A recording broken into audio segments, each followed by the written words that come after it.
karya Chairil Anwar. Taman punya kita berdua, tak lebar luas, kecil saja. Satu tak kehilangan lain dalamnya. Hingga hancur, remuk redam, kurnia bahagia. Sebuah kamar. Sebuah jendela menyerahkan kamar ini pada dunia. Bulan yang menyinar ke dalam, mau lebih banyak tahu. Sudah 5 anak bernyawa di sini.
Puisi yang saya baca ini puisi saat saya dapat orderan.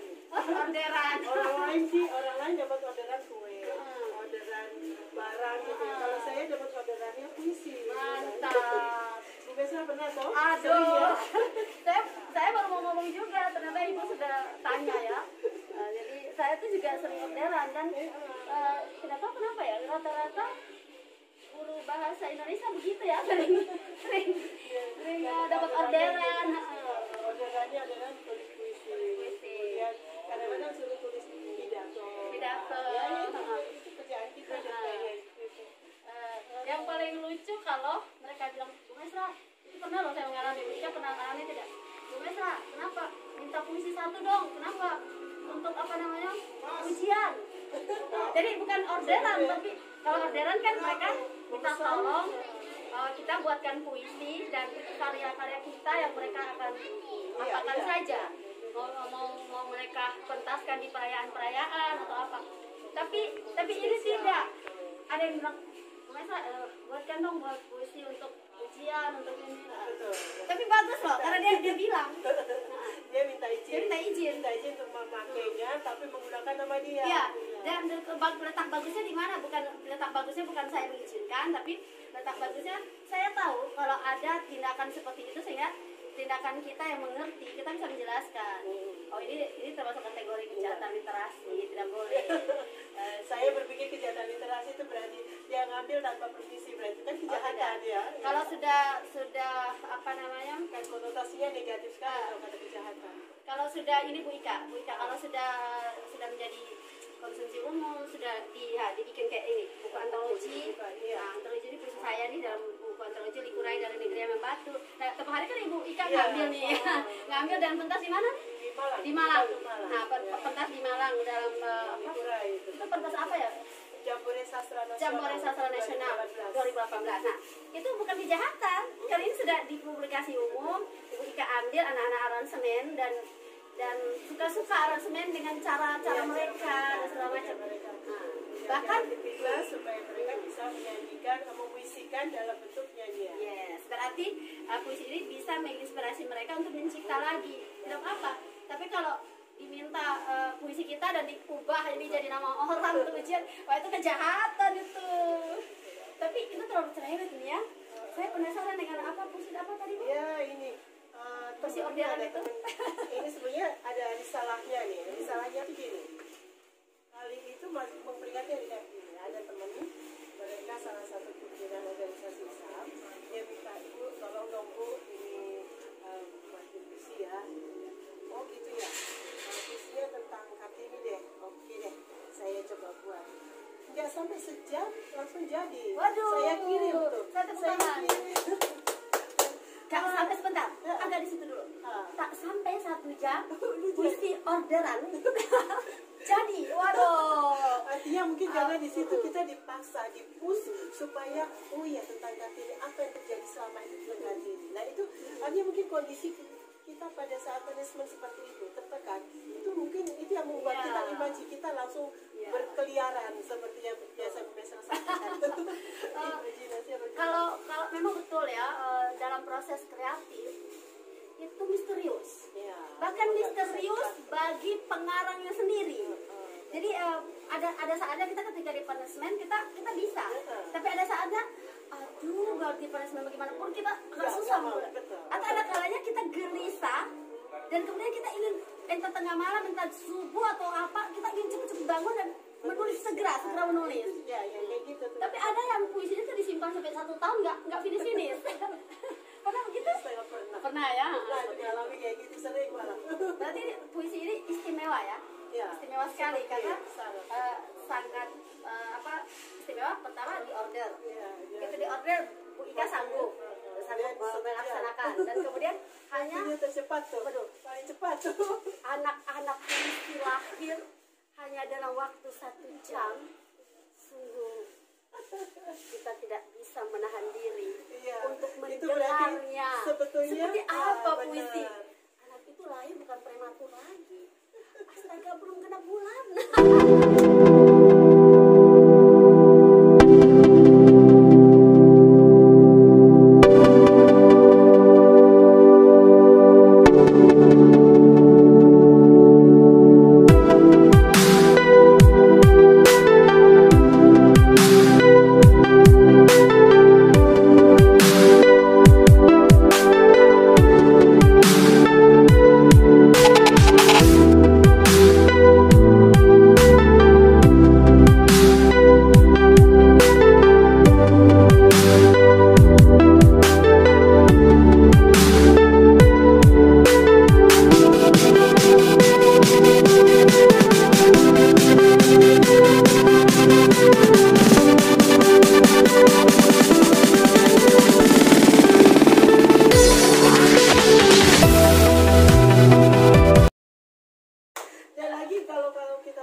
ternyata ini ada chemistry gitu ya dengan orang tersebut yang order, oh berarti pas deh, klop deh. Kadang gitu. gitu, Iya, kadang gitu. gitu. Memang kita punya sesuatu yang aduh saya pengen mengungkapkan, tapi kok nggak ada pemicunya, iya. mesti ada pemicu dulu Iya, baru bisa. kadang gitu. Kadang kita ingin menyampaikan sebuah pesan, tapi kita menunggu nih jalan mana nih yang harus kita lewati ya. Dan pasti jalan ini bagus ini pasti. Jalannya bagus sehingga langsung kami kira-kira siapa yang order sih, saya penasaran. Wah itu rahasia deh. Bagus deh biar Buat yang bisa jadi order, gini. ya kayaknya buat yang order nih, yang pernah minta puisi ini, terima kasih karena permintaan Anda sungguh-sungguh membuat saya bisa menuliskan dalam waktu yang sangat singkat. Mantap, berarti yang mengorder itu telah memberi sakral, telah memberi spirit yang sangat tinggi untuk seseorang berproduksi, termasuk Ika ya.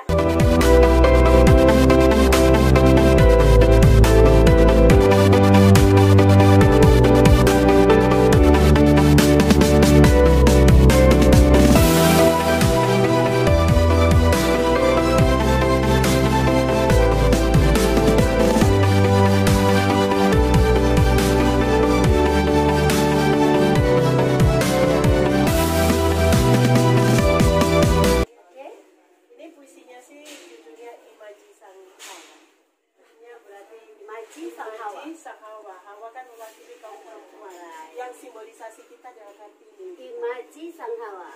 Ya, pemirsa di rumah di seluruh Indonesia, kita mendengarkan Ibu Fredrika Kristina, Guru SMA Negeri 1 Kupang, MGMP Bahasa Indonesia. Jangan lupa komunitas kita. Oh, komunitas belajar kita. Kelar Merdeka Belajar. Apa itu komunitas belajar Kelar Merdeka Belajar?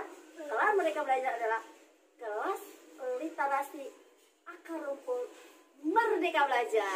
SMA 1 Kupang. SMA Negeri 1 Kupang. Oke, siap. Ya, kita tepuk tangan dulu.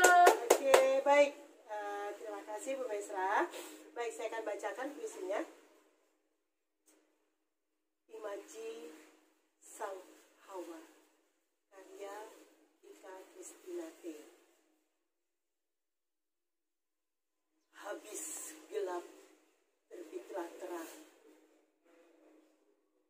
Kalimat sakti yang mematri di hati, membumi hingga memuisi, maknanya selalu penuhi imaji. Dari rahim bumi yang jernih, penuh dengan tasbih membelah tirani, dari kekangan sebuah tradisi yang menyembunyikan emosi dalam sair bertinggi, agar kami bisa benahi kodrat.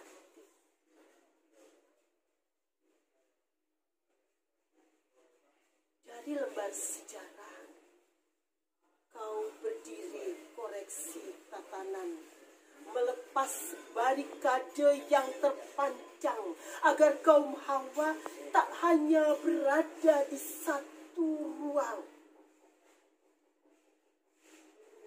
Dalam dimensi yang berbeda, kini Hawa semakin bermakna dalam balutan milenial, melesap bersama karya nyata, meletupkan imaji-imaji yang tak terkira demi kekuatan jiwa sang nusa.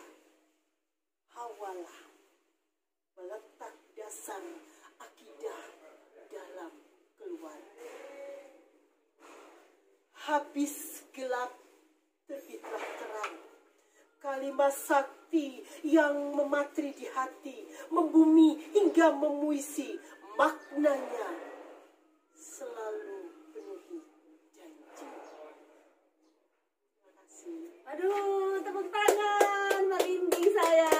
Aduh, tepuk tangan. Mika, saya itu kalau saya pendengar ya, saya menghayati sekali tadi apa yang Ibu bacakan. Ini menurut saya ya. Nanti apa namanya, Ibu bisa memberi penjelasan atau apa tentang kekuatan puisi itu. Saya melihat kekuatan puisi itu terletak pada bagaimana Ibu ingin menyampaikan dengan sangat lantang, dengan sangat jujur, metamorfosis perempuan dari zaman ke zaman. Dan metamorfosis perempuan itu diperlukan karena sebenarnya seorang perempuan akan menjadi seorang ibu, dan seorang ibu itu adalah tiang sorga. Begitu kan kira-kira? Benar ya, tepuk tangan dong. Benar ya, ini Bu Ika tidak bocorkan loh. Ini benar-benar aku menikmati dengan sangat. Benar ya Bu Ika? Bu Ika jelaskan dong. Kita di sini juga. Bu Ika coba jelaskan ini. Biar saya lebih dekat dan lebih mendengar.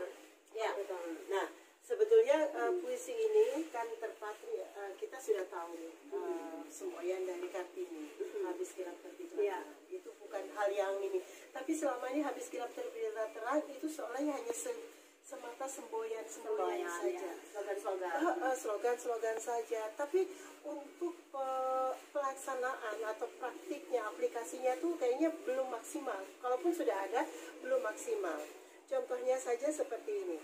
Dunia zaman sekarang ini kan dunia milenial, dunia milenial. Anak kita ini tadi katakan Bu Mesra bahwa kita meletak dasar pendidikan, meletak dasar akidah pendidikan khususnya dalam rumah tangga. Nah, untuk pertumbuhan anak seperti ini kita tahu bahwa di zaman milenial saat ini anak lebih dekat dengan gadgetnya ketimbang dengan keluarganya. Berarti tugas kita makin berat. Tugas perempuan. Iya, itu sudah. Dan itu yang Ibu ingin menyentuh perempuan-perempuan memikirkan soal itu. Dengan habis gelap terbitlah terang, dengan dunia milenial yang dengan penggunaan gadget kalau dimanfaatkan dengan baik tidak apa-apa, it's fine. Tapi apabila dia menggunakan dengan salah kaprah, kemudian menggunakan dengan jalan-jalan yang tidak baik, maka anak bakal terjerumus. Masa depan dunia ini membawa kemana seandainya mereka hanya terpaku pada ini, pada gadget saja.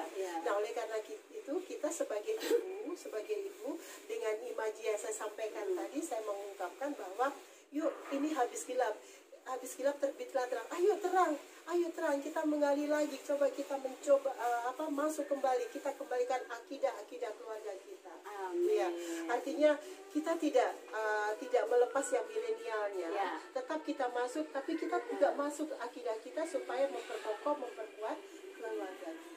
Ya, intinya sebenarnya hanya di situ saja. Jadi seorang ibu ketika dia memegang amanah dia sebagai tiang sorga di muka bumi, dia tidak sekadar ikut arus dalam perkembangan zaman, tapi dia tetap berfungsi meletak dasar pendidikan keluarga, termasuk yang disebutkan tadi akidah-akidahnya harus kuat, dan itu dia harus belajar juga pada zaman ya. Jadi tidak menolak zaman itu, tapi tetap beradaptasi dan belajar pada zamannya supaya itu maksudnya. Jadi dia anak kita, siswa kita atau siapapun kita, sahabat kita mungkin juga ya. Bisa menikmati zaman milenial itu tanpa belok-belok. Gitu. Belok-belok apa? Tetap berada di jalan cahaya, gitu kan? Jalan yang terang, yaitu jalan yang terang tadi.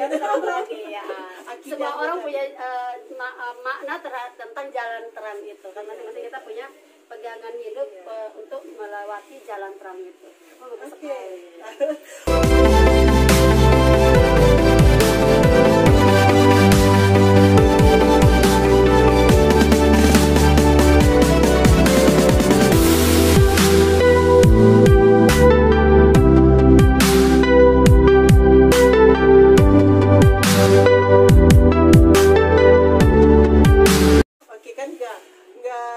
Rasanya tidak lengkap ya. Kalau tadi Bu Mesra udah dengerin baca puisi saya, tapi kan memang Bunda Mesra ini pakarnya nih untuk puisi nih ya. Jadi kita langsung dengarkan dulu, baru kita coba berbicara lagi, kita coba melihat. Jadi ini ceritanya apa nih? Nodong nih. Tolong langsung. Nodong nih. Yang bening kata-katanya langsung. Apa nih maksudnya? Yang nodong, meminta dengan paksa. Biasanya kalau baik, saya akan memenuhi permintaan Ibu Ika membaca puisi. Puisi yang akan saya bacakan ini berjudul Sajak, Rokok, dan Perempuan. Puisi ini saya tulis karena rasa kagum dan rasa bangga saya pada seorang Chairil Anwar. Chairil Anwar semasa hidupnya dia banyak menulis tentang perempuan atau terinspirasi dari perempuan, dia menulis puisi-puisinya. Nah, sekarang di masa milenial ini memperingati 1 abad Chairil Anwar, saya akan membacakan puisi saya tentang Chairil sebagai bentuk terima kasih saya karena Chairil telah menjadikan perempuan-perempuan Indonesia menjadi inspirasi dia menulis puisi. Sajak, Rokok, dan Perempuan. Chairil Anwar. Puisi Mesra Pelondoo. Kau membuka ladang-ladang sajakmu dari optimisme kepedihan yang paling luka. Keramaian sahabat juga lubang kesepian selalu menganga. Cinta berdebat dalam perjalanan panjang, mencocokkan biji-biji kalbu dan nafsu. Kau bahagia? Aku selalu penasaran menyelamimu. Aku selalu ingin menangkap kepulan asap rokokmu dan mengurai setiap sajak-sajakmu yang lahir dari inspirasimu tentang perempuan. Atau mungkin kekasih-kekasihmu.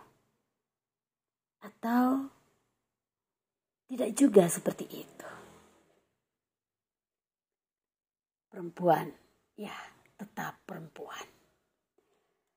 Tapi aku suka caramu mendebat penjajah, Chairil, sampai titik darahmu. Seandainya pada perempuan-perempuanmu kau temukan batas pengembaraanmu, mungkin kau bukanlah Ahasveros yang aku sesali. Terima kasih. Memperingati Hari Kartini tahun 2022, kita juga berada pada perayaan 1 abad Chairil Anwar. Tak ada penyair yang namanya seharum Chairil Anwar sampai ke negeri-negeri seberang. Ewit Bahar dalam bukunya Chairil Anwar Hidup 1000 tahun lagi mengatakan Chairil Anwar adalah sosok penyair yang telah memberi wibawa pada dunia sastra Indonesia. Memang tidak banyak yang ditinggalkan Chairil perihal kekayaan, namun karya-karya puisinya merupakan hal terbaik yang dimiliki Indonesia. Termasuk tidak sedikit dari karya-karya Chairil Anwar itu ia persembahkan untuk perempuan atau terinspirasi dari para perempuan Indonesia, atau merupakan persembahan Chairil tentang perasaannya, apapun yang ia rasakan terhadap perempuan-perempuannya. Taman karya Chairil Anwar. Taman punya kita berdua, tak lebar luas, kecil saja. Satu tak kehilangan lain dalamnya. Bagi kau dan aku cukuplah. Taman kembangnya tak berpuluh warna. Padang rumputnya tak berbanding permadani. Halus lembut dipijak kaki. Bagi kita itu bukan halangan, karena dalam taman punya berdua. Kau kembang, aku kumbang. Aku kumbang, kau kembang. Kecil penuh surya taman kita, tempat merenggut dari dunia dan manusia.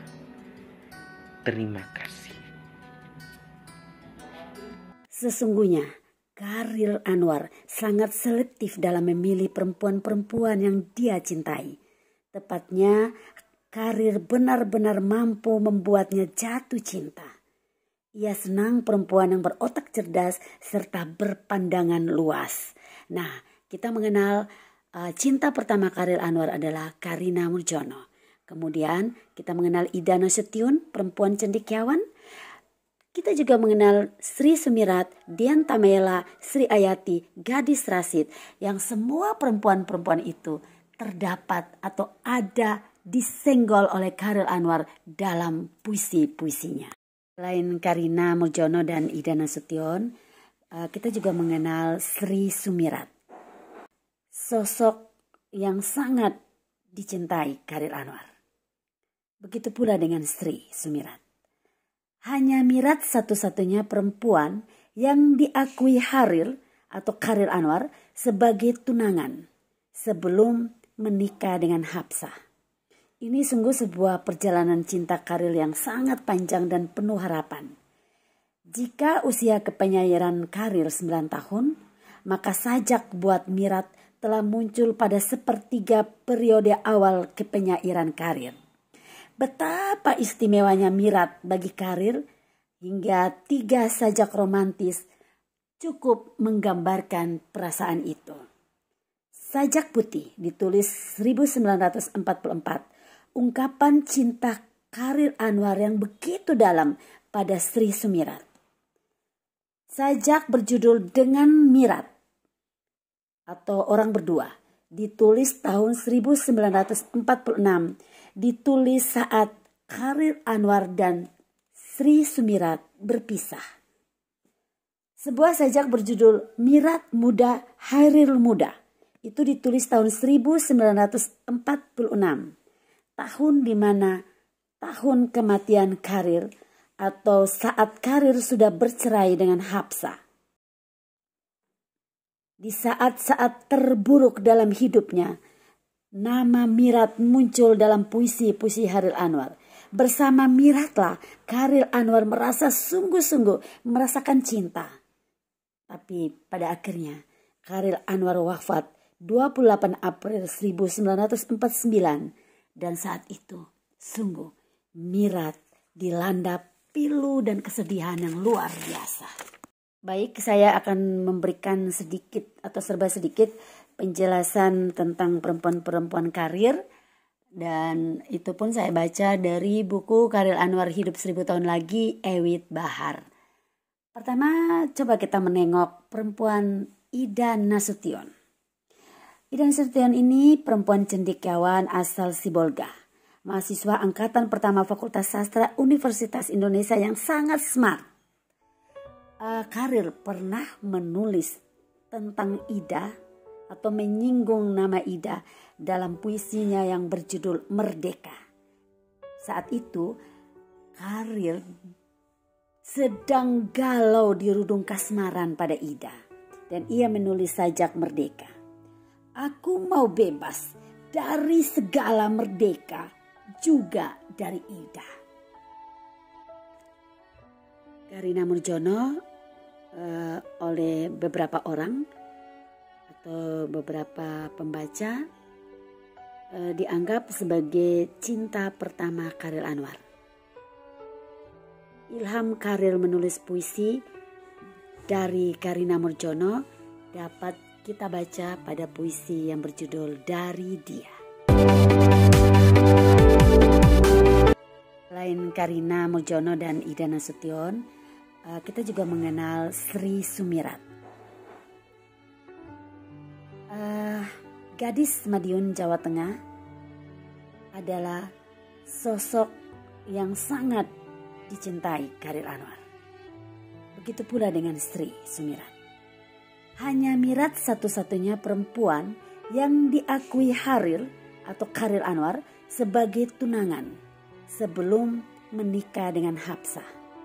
Ini sungguh sebuah perjalanan cinta Khairil yang sangat panjang dan penuh harapan. Sajak buat Mirat telah muncul pada sepertiga periode awal kepenyairan Khairil. Betapa istimewanya Mirat bagi Khairil hingga 3 sajak romantis cukup menggambarkan perasaan itu. Sajak Putih ditulis 1944, ungkapan cinta Khairil Anwar yang begitu dalam pada Sri Sumirat. Sajak berjudul Dengan Mirat atau Orang Berdua ditulis tahun 1946, ditulis saat Khairil Anwar dan Sri Sumirat berpisah.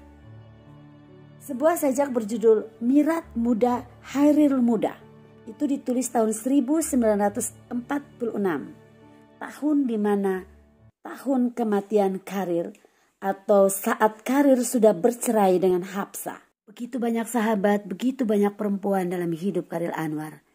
Namun pada akhirnya Khairil Anwar selalu merasa kepiluan hidup dan kegagalan membangun sebuah hubungan. Walau begitu, bagi Khairil kesedihan hidup tidak untuk diratapi. Khairil Anwar terlalu tinggi hati untuk meratap. Persoalan-persoalan hidup adalah pupuk subur untuk ladang-ladang ilham sajak-sajaknya lahir. Selamat Hari Kartini. Selamat bagi perempuan-perempuan hebat se-Indonesia. Teruslah menginspirasi. Asal sekolah SMA Negeri 1 Kota Kupang.